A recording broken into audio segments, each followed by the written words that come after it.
A guy with an harsh recollection, ingrained fears, and the ability to ruin careers with a single phrase. Johnny Rivers, former Tonight Show producer who collaborated with Carson for more than 15 years, said, "I forgot and never forgave." Go against him once, and you weren't only absent from the performance that evening, you were totally exterminated from the kingdom. Johnny arrived from a courting to a lifelong buddy. He was from Nebraska, yet he worked like a Sicilian. He never spoke louder. He never produced said public scenes. He just cut people out of his life altogether. Additionally, considering his standing in the field, that the repercussions of removal go far beyond simply losing a reservation. The most startling were the ostensibly minor offenses that might put a person on Carson's long-term blacklist. While some of the guest spans were acquired through truly amazing behavior, while others were banished for infractions so minor that they didn't acknowledge their error before it was too late. The 8 visitors who violated Carson's cardinal sin will be revealed tonight.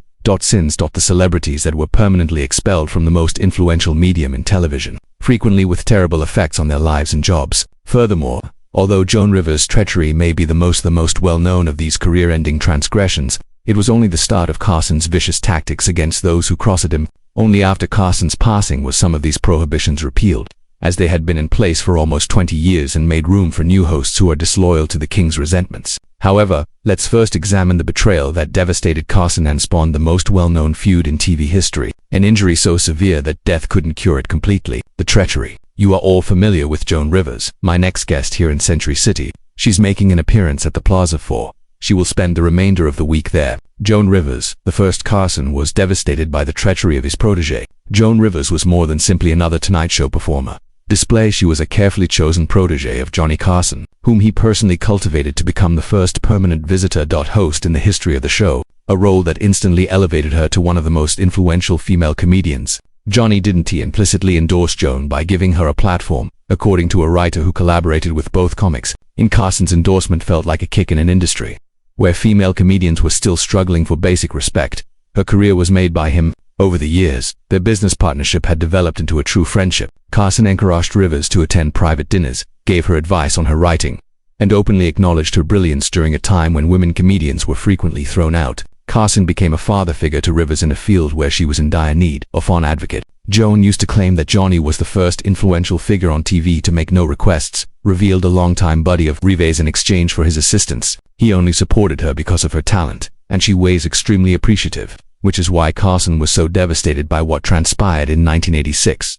The betrayal started off in silence. Fox, a new network that was contesting the power of the Big Three, came to Rivers with an exceptional deal. Carson is just across from her own late-night chat program. According to reports, the pay was $10 million annually, a staggering amount that would place Rivers as late-night's highest-paid employee. What caused the Rivers' rising worry about her future at NBC made the proposition especially alluring. Even though Carson was a popular guest host, network executives had stated that when she finally departed, Rivers would not be regarded as a substitute for him. Joan was getting close to her 50s in a field that is infamously cruel, according to a television historian.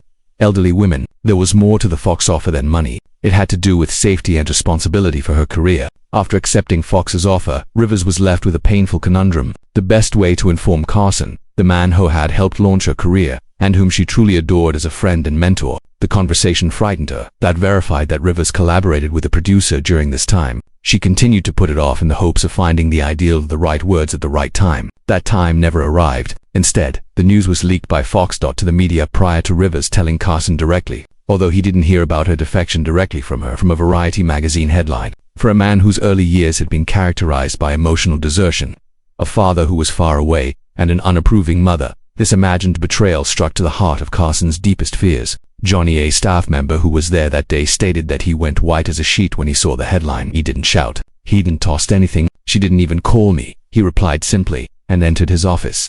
That silent pain was more unsettling than any possible explosion. Carson answered quickly and categorically. He gave an order right away, that The Tonight Show never again mention Rivers' name. Every video that included her was taken down from It was forbidden for guest hosts to mention her. She seems to have vanished from the story of the show. He told me, she's dead to me, disclosed Fred Dordover, Carson's longtime producer. Additionally, when Johnny he meant it literally when he declared that someone was dead to him. In his universe, they vanished. Rivers made several attempts to express regret. She called Carson's secret number, sent letters, and even delivered expensive presents to his house. Everyone, the identical reaction to the endeavor was silence. Recalling Rivers, the packages were returned with a note, "Return to sender, helper." No one ever returned the calls. She seemed to be yelling into thin air. The prohibition went well beyond The Tonight Show. Because of Carson's influence, Rivers was seen negatively by NBC and a large portion of the television sector. Suddenly, old pals were unavailable. The invitations stopped coming in. Her career took a terrible tailspin. Losing Johnny's friendship was always tougher than losing The Tonight Show. According to Joan Platform, a close buddy pointed out, her personal loss plagued her for the rest of her life, but she managed to survive professionally of her existence. For the rest of Carson's term and beyond, the prohibition was in place. Rivers was absent from the Carson's retirement was 22 years ago, and The Tonight Show returned in 2014. 9 years after when Jimmy Fallon eventually asked her to return following his passing. Rivers had reconstructed her career by that point by strong willpower, yet the injury never completely recovered. Even in her last years, she still got upset while talking about "He gave me my career and I hurt him." Carson told interviewers, "That hurt doesn't go away." T-Mobile Arena was recently constructed, and they inquired. The second was Wayne Newton, the dangerous backstage character who went too far. Carson had frequently targeted Wayne Newton with his monologue gags during the 1970s. Especially in relation to his reputation in Las Vegas and what Carson referred to as his unusually young look. Despite being moderate by tonight's program standards, the jokes struck a chord. With Newton, who had meticulously cultivated his public image over the years. In 1980, the tipping point was reached when Carson's monologue included sexually explicit remarks regarding Newton, consequences that were very harmful in a time when such rumors may ruin a performer's career, especially one who carried out in markets that were conservative. What followed turned into one of the most well-known backstage altercations in history of television. Wayne didn't give a call. His management didn't voice any complaints. He remembered a security guard and arrived in person. Guard, who wasn't there for a casual conversation because he was working at NBC's Burbank studios that day. Newton avoided usual security procedures by entering the premises, using his famous status and then heading straight to the office of Carson. Several witnesses said that he went inside without knocking and discovered Carson going over that evening's cards for monologues. Initially startled but unfrightened, Johnny looked up and recalled Carson's helper, who was in attendance when the altercation started. His face abruptly changed when he recognized that this wasn't a social appeal. The specifics of what was said are still up for debate, but Newton himself has attested to the conversation in later interviews. "You can mock my music, you can make fun of it," he admitted to Carson. For Carson, who had made fun of my hair, "I'll kick your ass if you ever joke about my sexual orientation again." Founded his profession on unafraid humor and never backed down from a joke. Therefore, this immediate bodily danger was an intolerable boundary was crossed. Johnny got up very slowly. His helper remembered. He stood much taller than Newton. And he took use of his height. "Leave my office before he replied calmly, without raising his voice. "Have you thrown out?" Although there was no physical violence during the altercation, its effects were immediate and permanent. Carson himself told his booking staff that Newton would never again be invited to appear on The Tonight Show. A prohibition that persisted for the rest of Carson's 30-year term. Johnny was able to take criticism. He couldn't swear irate phone calls.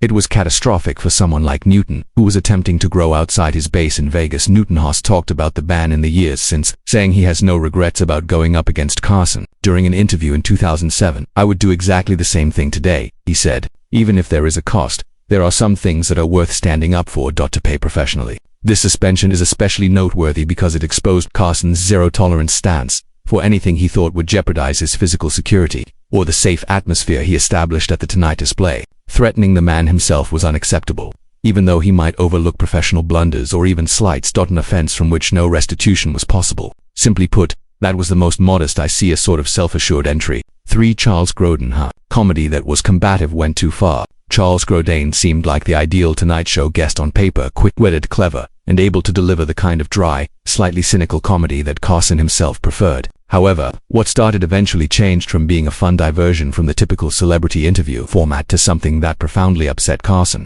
ultimately leading to one of his most perplexing yet enduring bans. Grodin initially promoted his breakthrough performance in the movie The Heartbreak Kid by appearing on The Tonight Show in the middle of the 1970s.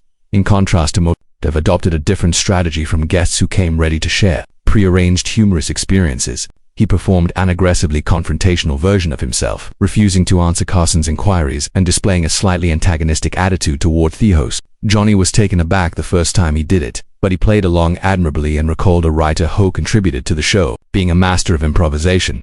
Carson saw that Grodin was making things awkward. Tension-driven comedy. The crowd loved it. Because of how well that first presentation went, Grodin was invited back repeatedly, intensifying the aggressive demeanor with every visit. What started off as light sparring developed into progressively antagonistic interactions in which Grodin questioned Carson's interviewing abilities and said that he hadn't read Grodin's book, and claiming that he doesn't give a damn about his visitors. Only Johnny and the producers were aware of the issue. According to a director who worked on a number of Grodin's performances, he was positive it was an act. To the viewers at Feuds, it frequently appeared to be an authentically awkward interview with a challenging visitor. The distinction between performance and there was a perilous blurring of reality. The tipping point occurred in 1990 when Grodin's performance deviated into area that too closely mirrored Carson's own fears. As reported by those in attendance, Grodin started making fun of Carson's delivery and wondering if he genuinely cared about any of his visitors or if he simply went going through the motions in order to get paid. Johnny's smile tightened as he remembered a camera operator with Feuds. Anyone who worked with him was aware that there was a distinction between his performance smile and his real smile.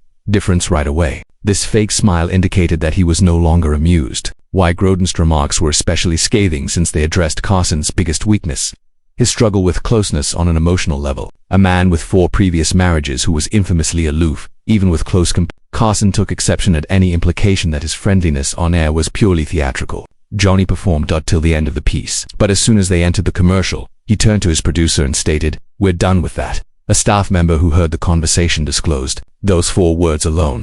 Everyone understood exactly what he meant. Grodin was never informed of his ban directly. He was just never booked again while Carson was still alive. Years on the program, Grodin's publicists were courteously informed when they called to suggest him as a guest, but convinced that the schedule was full or that the show was taking a different turn. It wasn't a ban for being furious like a booking coordinator who worked on the show, along with a few other guests. More than that, Johnny had just made the decision the anguish he experienced from that specific comedy dynamic was not worth it. There were hundreds of possible guests for him to select from. Even if it was only an act, why would he keep bringing back someone who caused him discomfort? Grodin himself has said in later interviews that he was banned and that his combative style may have disappeared. Too far. He admitted to one interviewer that he believed he was portraying Andy Kaufman. However, Johnny didn't think it was amusing. The Grodin ban demonstrated a crucial aspect of Carson's limits. Although he enjoyed witty humor and he had no tolerance for anything that questioned or challenged his authority on his own show, not even little jabs, the genuineness of the character he had developed over decades. Shelley Winters, number 4, the career-ending drink-throwing event. Shelley Winters was a member of the Hollywood elite, a 2-time Academy Award winner whose work included masterpieces such as A Place in the Sun, The Diary of the Poseidon Adventure, and Anne Frank. Although there was no denying her skill, her erratic behavior had become in trend in the field by the 1970s. Although talented, Shelley was erratic. Cited a director who collaborated with her at the time, "She has the ability to be completely endearing one minute and explosive or furious the next, particularly if she had used alcohol, which was becoming more and more common at that time in her career." Carson had conducted several interviews with Winters over the years, with largely favorable outcomes. She had a knack for telling stories. Her exuberant attitude and decades of Hollywood experiences to offer usually made for enjoyable television. However, the Tonight Show crew had started to worry about her increasingly unpredictable behavior behind the scenes actions. She would appear to be fine when she arrived for then show up for one of the show's talent coordinators recalls, the actual taping in a completely different state.